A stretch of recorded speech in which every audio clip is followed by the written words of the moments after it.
to my life. Be careful with how we accept labels. Just a week or two ago, the NFL had its draft, and they take those coming out of college, and teams select them. The person who was drafted first this year was a man named Jared Goff. Mr. Goff is going to receive about $28 million, about $17 million of that's spread out over 4 years, if that makes a difference. $17 million of that will be guaranteed as a signing bonus because he is the franchise pick. That's the tag that is assigned to his name. He's the future. That's the label that is assigned to his name because he was the first one chosen.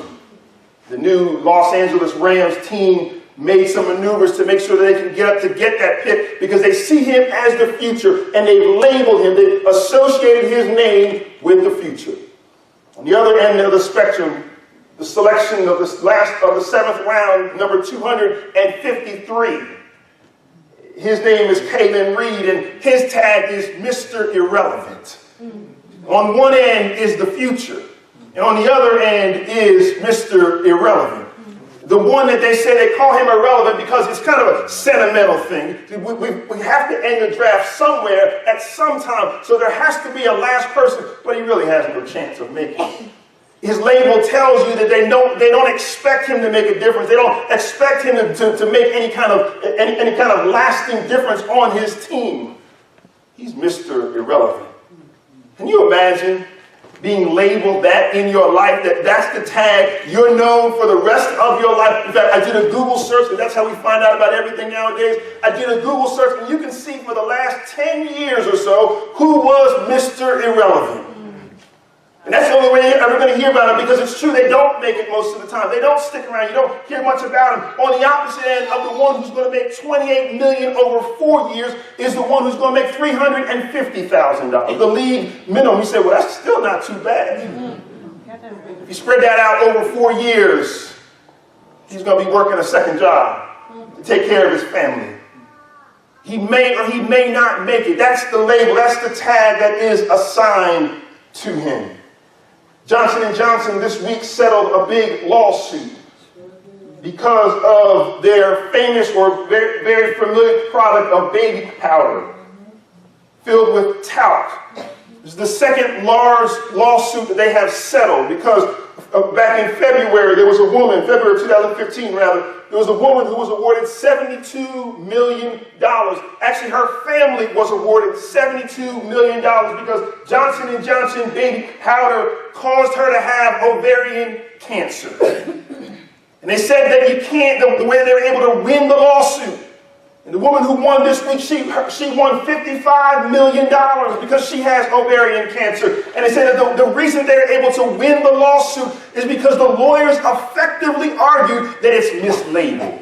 Because the label says that scientists have demonstrated that it is mild. And mild and cancer don't go together. And so based on the mislabeling, you pick it up in the grocery store and it says mild. But the truth is, what's inside is now being linked. This woman used it for 35 years, and it built up in her body until now she's facing an uphill battle. Be careful how things are labeled. We buy things, we accept things, we understand things based on how they're labeled. But it's always not true. It's not always true that how it looks and how it's reported, how it's told, how scientists have found it to be, may not be how it actually is. Labels have a way of determining our perception, how we see things. There was a study done in a college of a woman that they called Hannah.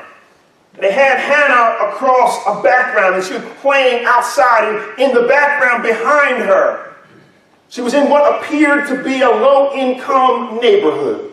Hannah was in this neighborhood, and they gave out a fact sheet to these college students that described Hannah's background. Her mother and father only had a high school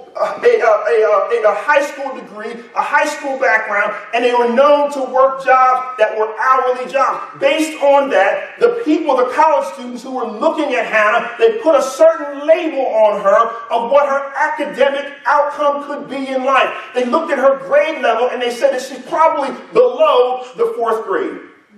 They took then another set of students and they changed the background. She was doing the same movement and the same activity, but now she's in a background that is suburban and it's tree-lined.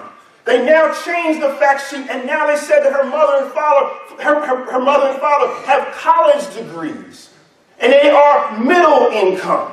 And they said, oh, well, now she looks like it's a different set of college students. Now they look at her and they label her as being in 5th grade or above.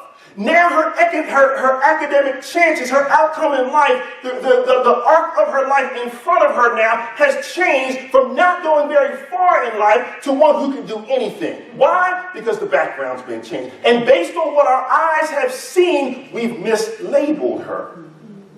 You got to be careful of how we look at things and how it changes our perception of what is and what is not.